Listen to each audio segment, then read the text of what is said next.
Today to receive testimony on the posture of the United States Special Ops Command and the U.S. Cyber Command. I'd like to welcome our witnesses, the Honorable Owen West, whom I met for the first time today, General Tony Thomas, who is planning to retire, somebody told me, and I think you're far too young to retire, but that's up to you, and particularly you have two sons that are West Point graduates.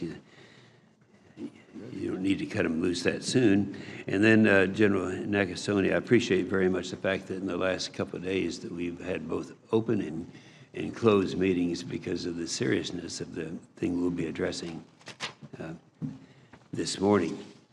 So the Senate Armed Services Committee's top priority is to support the effective implementation of the National Defense Strategy.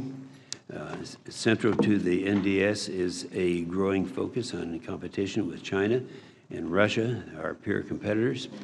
And of course, we also at the same time don't want to forget about the threat that's posed to us from the terrorist organizations.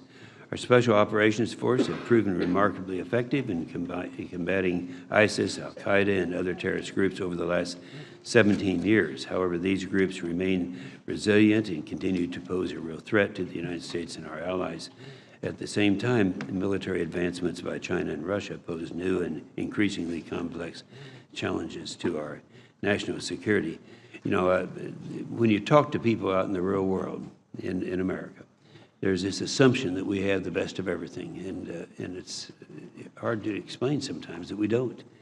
When we have our Chairman of the Joint Chiefs of Staff talking about how we are actually outranged and outgunned by in artillery, and anyway, they are advancing and ahead of us in some areas.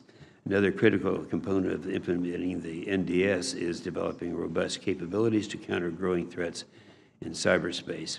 The Department of Defense is making important progress, including the elevation of the Cyber Command to a fully combatant command and the Cyber Mission Forces achieving full operational capability.